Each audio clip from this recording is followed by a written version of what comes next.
بسم الله الرحمن الرحيم. الحمد لله وكفى وسلام على عباده الذين اصطفى. أما بعد، فقد قال الله تبارك وتعالى في القرآن المجيد والفرقان الحميد: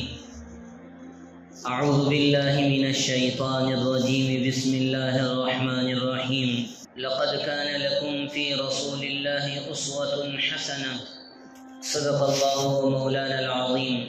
وقال النبي الحبيب صلى الله عليه وسلم: لا يؤمن أحدكم حتى يحب لأخيه ما يحب لنفسه، أو كما قال رسول الله صلى الله عليه وسلم. سبحان ربك رب العزة عما يصفون، وسلام على المرسلين، والحمد لله رب العالمين. اللهم صل وسلم وبارك على سيدنا ونبينا ومولانا محمد وعلى آله وصحبه وذرياته وأهل بيته أجمعين. اللهم صل وسلم وبارك على سيدنا ونبينا ومولانا محمد وعلى آله وأصحابه وذرياته وأهل بيته أجمعين. اللهم صل وسلم وبارك على سيدنا ونبينا ومولانا محمد وعلى آله وصحبه وذرياته وأهل بيته أجمعين. بزرگان محترم، حاضرین دین، نوجوانان ملت اور میرے دینی و ایمانی بھائیوں، السلام علیکم ورحمۃ اللہ وبرکاتہ۔ اللہ رب العزت نے انسانوں کو اپنی عبادت اور بندگی کے لیے پیدا فرمایا ہے۔ وما خلقت الجن والانس الا لیعبدون، اس کی دلیل ہے انسان کے علاوہ دنیا کے اندر اور مخلوقات بھی ہیں، لیکن عبادت کا مکلف اور اطاعت کا مکلف اللہ تعالیٰ نے حضرت انسان کو بنایا۔ اب انسان اس بات کی فکر کرے اور غور کرے کہ میری زندگی کس قدر اللہ رب العزت کی بندگی کرتے ہوئے گزر رہی ہے، کس قدر اللہ کے نبی کی اطاعت میں گزر رہی ہے، اس پر غور کریں۔ اللہ رب العزت نے بندگی کا سبق پڑھانے کے لیے اور اطاعت کا سبق سکھلانے کے لیے ہر دور میں اللہ تعالیٰ نے انبیاء کرام علیہم الصلاۃ والسلام کو مبعوث فرمایا، اور ان کے ساتھ کتابیں بھی رسولوں کو عطا فرمائیں۔ کسی کو صحیفے عطا فرمائیں، جن صحیفوں کی مدد سے وہ اپنی امت کی رہنمائی کرتے تھے، اپنی امت کو اللہ کی طرف بلاتے تھے، ان کو ان کے مقصد سے آشنا کرتے تھے۔ نبیوں کا یہی کام تھا، رسولوں کا یہی کام تھا کہ بھٹکے ہوئے انسان جو راہ خدا سے بھٹک گئے، جو اللہ رب العزت نے جو دین دیا ہے، جو شریعت دی ہے، اس کو پسے پشت ڈال کر منمانی زندگی جو گزار رہے ہیں، ان تک اللہ کے دین کو پہنچایا جائے، اللہ کی شریعت کو پہنچایا جائے۔ اللہ کے نبی صلی اللہ علیہ وسلم نے بھی اسی کام اور اسی مشن کو لیا اور اسی کام کو اپنی امت تک پہنچایا۔ کیسے حالات تھے اس وقت میں، کیا زمانہ کس قدر تبدیل ہو چکا تھا۔ اپنی لڑکی کی پیدائش پر اس کو زندہ درگور کر دیا کرتے تھے، زیر زمین اپنی اولاد کو دفن کر دیا کرتے تھے۔ بیٹی اس قدر معیوب تھی اس زمانے کے اندر، اور تو اور جھوٹ بولنا، شراب پینا اور جوا کھیلنا اور چھوٹی چھوٹی بات پہ لڑنا جھگڑنا اتنا عام ہو چکا تھا کہ ہم اور آپ شاید اس کا تصور تک بھی نہیں کر سکتے۔ کتابوں میں اور تاریخ کی واقعات میں لکھا ہے کہ عربوں میں کئی ہزار سال تک صرف اور صرف اس بات پہ لڑائی ہوتی تھی کہ ہماری بکری نے آپ کی بکری سے پہلے یا آپ کی بکری نے ہماری بکری سے پہلے پانی کیوں پی لیا۔ اور مرنے والا باپ یہ وصیت کر کے مرتا تھا کہ دیکھو اگر تم میری اولاد ہو، اگر تم میرا خون ہو، اگر تم اپنے خاندان کی عزت اور اپنے خاندان کے شان کو برقرار رکھنا چاہتے ہو، ان کے رعب اور دبدبے کو برقرار رکھنا چاہتے ہو، تو وہ جو فلاں قبیلے سے فلاں خاندان سے جو ہماری لڑائی چل رہی ہے اس کو جاری رکھنا، اس کو ختم نہ کرنا۔ باپ بیٹے کو یہ وصیت کر کے مرتا تھا، بیٹا اپنے بیٹے کو یہ وصیت کر کے مرتا تھا، سال ہا سال چند صرف ایک بات پہ تعصب عصبیت کی بنا پر وہ ایک دوسرے کے جانی دشمن بن گئے تھے۔ اللہ کے رسول صلی اللہ علیہ وسلم جب اس دنیا میں تشریف لائے، دنیا کا یہ عالم تھا، اور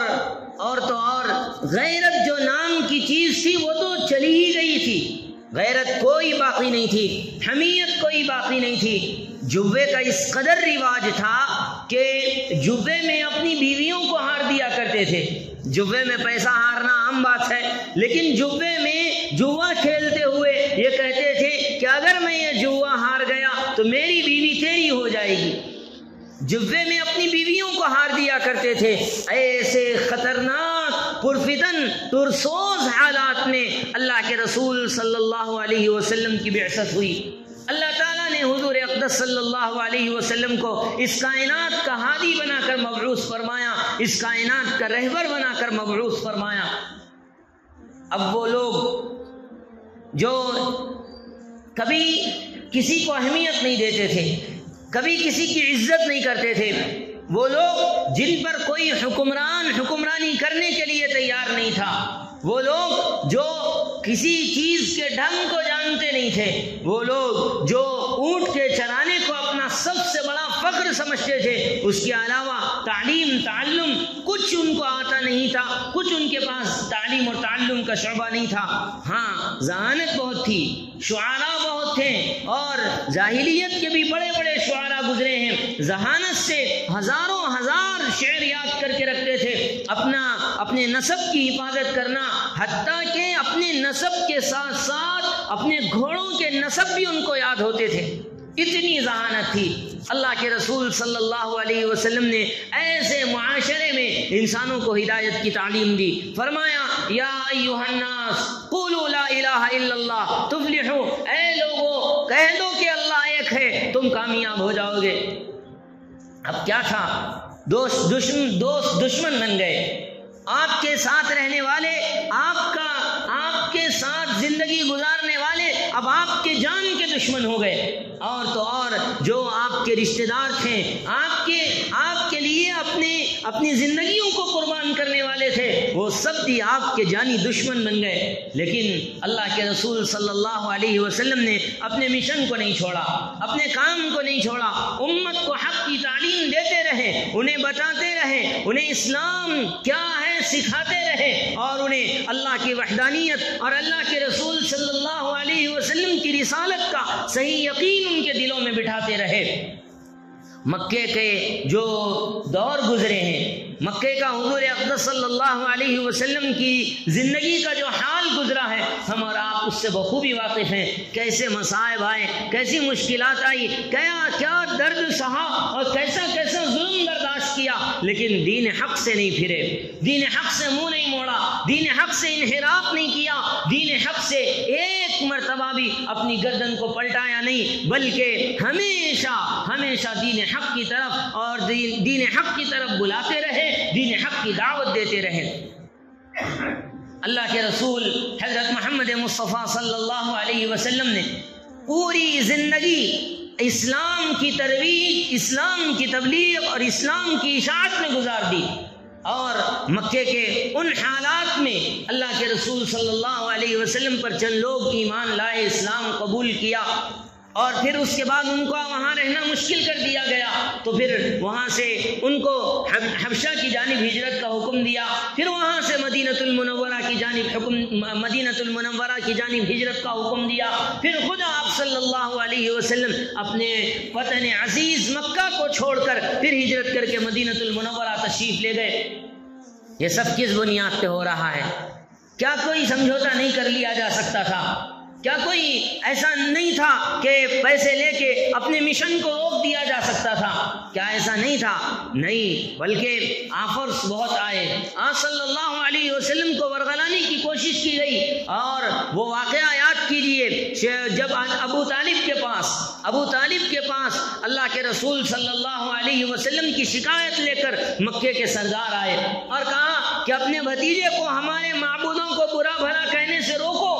اس کو بتا دو کہ اب اگر تم دنیا چاہتے ہو، ہم دنیا تمہارے پاس دنیا کے انبار لگا دیں گے، مال و دولت کے انبار لگا دیں گے، سونا چاہتے ہو پورے مکے کا جتنا سونا ہے وہ لا کے اس کے قدموں میں رکھ دیں گے، اگر چاندی چاہتے ہو ہم تمہیں چاندی دے دیں گے، اگر تم حکمرانی چاہتے ہو ہم سارے کے سارے مل کر پورے عرب کا آپ کو امام اور پیشوا تسلیم کر لیں گے، آپ کو اپنا امام بنا لیں گے، اور اگر تم چاہتے ہو کہ اگر تم کسی خوبصورت لڑکی سے تمہارا نکاح کر دیا جائے تو پورے مکے کے قبیلے کو تلاش کر کے ایک خوبرو، ایک حسین مہجبین لڑکی کو لا کر آپ کے نکاح میں دے دیا جائے گا، بس ایک کام کرنا ہوگا، اپنے مشن سے پھر جاؤ، اور اس دعوت کے کام کو اور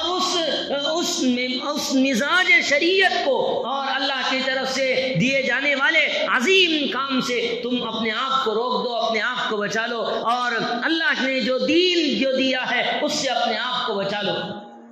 اس پہ سمجھوتا نہیں ہو سکتا تھا، اس کو چھوڑا نہیں جا سکتا تھا، اس پہ کوئی اللہ کے رسول صلی اللہ علیہ وسلم سمجھوتا کرنے والے نہیں تھے۔ اپنے چچا ابو طالب کو مخاطب کر کے کہا، اے چچا، یہ لوگ کیا سمجھتے ہیں؟ کیا میں اس کے لیے اللہ کے دین کو پھیلا رہا ہوں؟ کیا میں اس کے لیے اسلام کی تبلیغ کر رہا ہوں؟ کیا میں اس کے لیے دین کو گھر گھر تک پہنچانے کی کوشش کر رہا ہوں؟ خبردار، یاد رکھ لے، اگر کوئی میرے داہنے ہاتھ میں سورج اور بائیں ہاتھ میں لا کے چاند بھی رکھ دے گا، محمد اپنے دین سے پھرنے والا نہیں ہے، اپنے مشن سے رکنے والا نہیں ہے۔ اللہ کے رسول صلی اللہ علیہ وسلم نے ان حالات میں بھی اپنے کام کو نہیں چھوڑا اور امت تک صحیح رہبری فرمائی۔ پھر اس کے بعد مدنی دور دیکھیے، مدنی دور میں بھی اللہ کے رسول صلی اللہ علیہ وسلم نے پیغام حق کو پڑھ کے امت کو سنایا، ایک ایک فرد تک امت کو پیغام پہنچایا، ہر چیز بتائی، ہر کام بتایا، ہر طریقہ سکھایا، اخلاق بتائے، دین بتایا، شریعت بتائی، قرآن کی تعلیم دی، حدیث کی تعلیم دی، نماز کے طریقے بتائے، کھانا کھانے کے طریقے بتائے، پانی پینے کے طریقے بتائے، سونے کے طریقے بتائے، حتیٰ کہ ہمارے نبی نے بیت الخلا جانے، بیت الخلا سے نکلنے کے آداب بھی بتائے،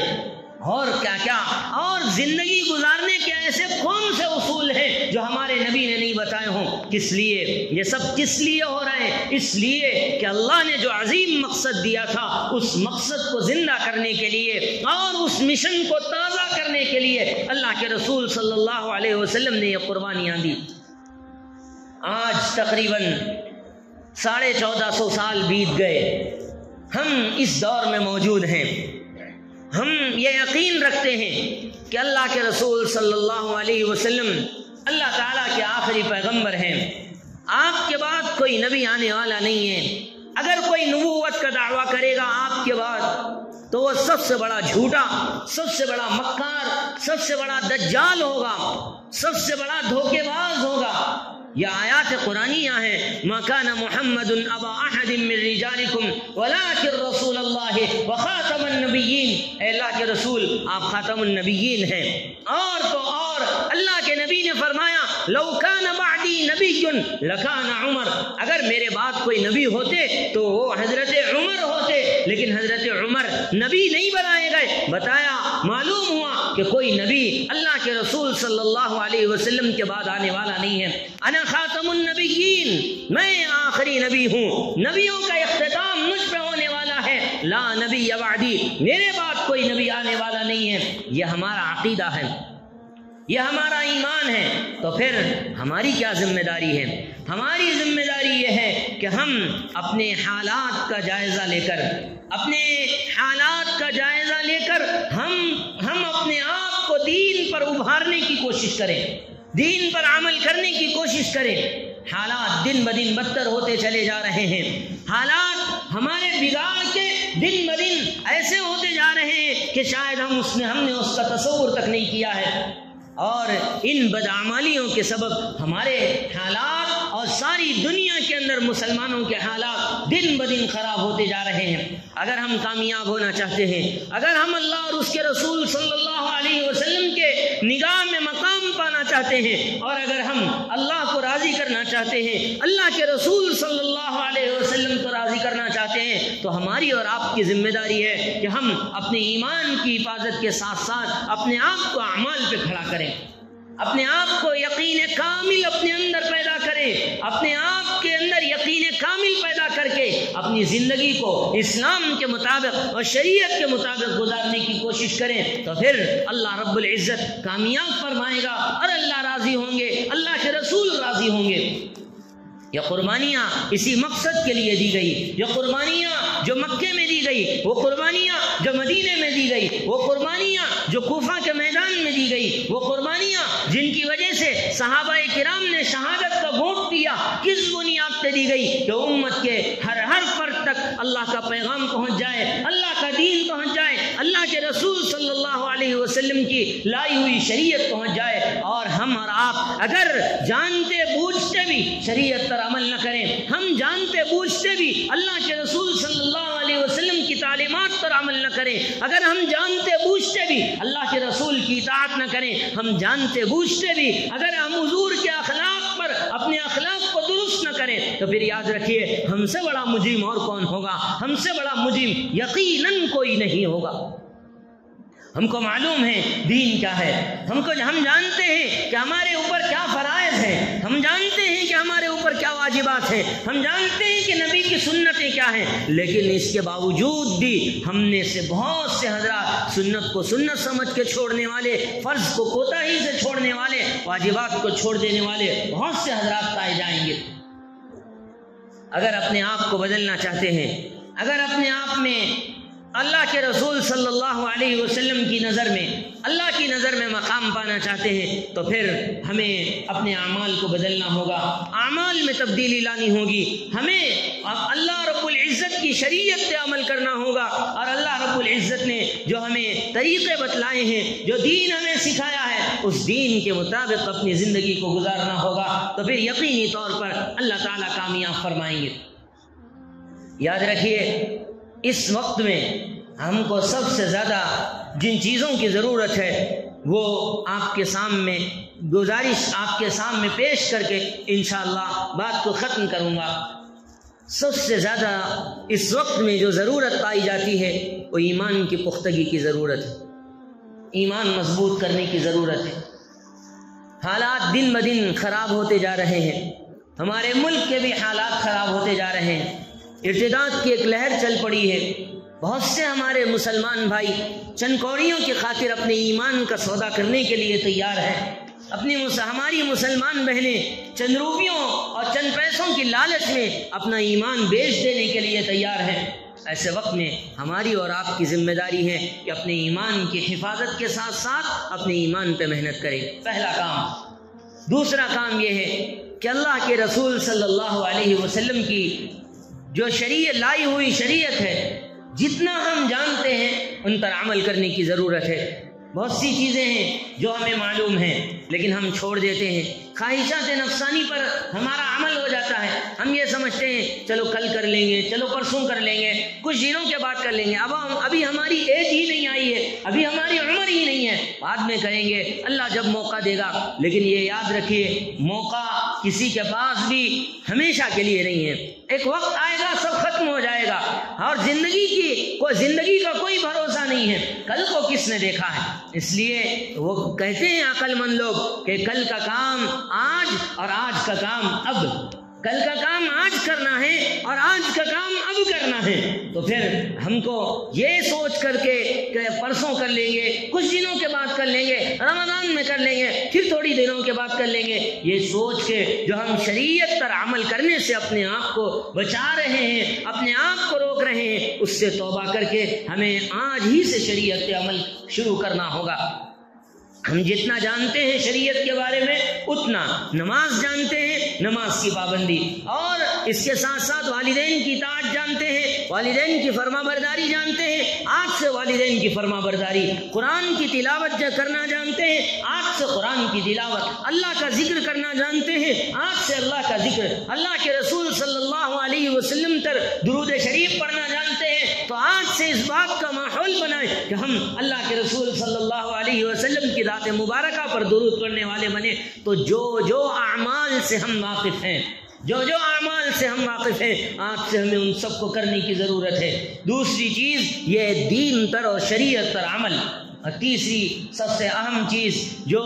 جس سے ہمارا یہ دین پھیلا، ہمارا یہ دین دنیا کے کونے کونے میں پہنچا، وہ ہے اخلاق، کردار۔ اپنے کردار کو بہتر بنائیے، اپنے اخلاق کو عالی بنائیے، اپنے اخلاق کو سنواریے۔ ہم اللہ کے رسول صلی اللہ علیہ وسلم کی امت ہیں، اللہ کے رسول صلی اللہ علیہ وسلم تو اخلاق کی وہ اعلیٰ مثال پر تھے کہ لوگ آپ کے اخلاق کو دیکھ کر اسلام کو قبول کیا کرتے تھے۔ صرف حضور نہیں بلکہ آپ کے صحابہ کے وہ اخلاق تھے کہ اخلاق کو دیکھ کے لوگوں نے اسلام قبول کیا، بلکہ جنہوں نے بھی اسلام کو قبول کیا ہے وہ اسلام سے متاثر ہوئے ہیں تو وہ اللہ کے رسول صلی اللہ علیہ وسلم، آپ کے صحابہ کرام اور ہر دور میں وہ افراد جنہوں نے صحیح معنوں میں دین کے اخلاق کو اپنی زندگیوں میں لایا، ان کے اخلاق کو دیکھ کر اسلام کو قبول کیا، قرآن کو پڑھ کے اور قرآن کے اخلاق کو جان کر کے اپنی زندگیوں کو تبدیل کیا، نبی کی شریعت کو جان کر کے اپنی زندگیوں کو تبدیل کیا۔ اس لیے اخلاق کی ضرورت ہے۔ ہماری زبان گندی نہ ہو، ہماری سوچ گندی نہ ہو، ہماری نگاہیں گندی نہ ہو، ہمارا کھایا ہوا رزق حلال ہو، پیٹ میں پہنچایا جانے والا رزق حلال ہو، حرام کے چند روپیوں کے لیے ہم اپنے ایمان کا سودا نہ کریں، اپنے ایمان کو نہ بیچیں۔ اس لیے یہ تیسری چیز بڑی اہم ہے، اخلاق۔ اپنے اخلاق کو بہتر بنائیے، آپ کے اخلاق اتنے عالی ہونی چاہیے کہ اس کو دیکھ کے لوگ اسلام کو قبول کرنے والے بن جائیں۔ ان تین باتوں پر عمل کریں، اللہ رب العزت پھر دیکھیے ایمان کی کیسے باد بہاری چلاتا ہے، ایمان زندگیوں میں داخل ہوتا ہے، نسلیں پھر ایمان میں پروان چڑھتی ہیں، نسلوں میں ایمان داخل ہوتا ہے۔ کس وقت؟ جب ہم یہ تین چیزیں اپنی زندگیوں میں لا لیتے ہیں۔ پہلی چیز ایمان کی پختگی، دوسری چیز دین پر مکمل عمل، تیسری چیز اخلاق حسنہ سے اپنے آپ کو آراستہ کرنا۔ اللہ پاک ہم سب کو عمل صالح کی توفیق سے مالا مال فرمائے، آمین یا رب العالمین۔ وصلی اللہ تعالی علی سید المرسلین محمد وآلہ وصحبہ اجمعین۔ سبحان ربک رب العزت عما یصفون وسلام علی المرسلین والحمد للہ رب العالمین۔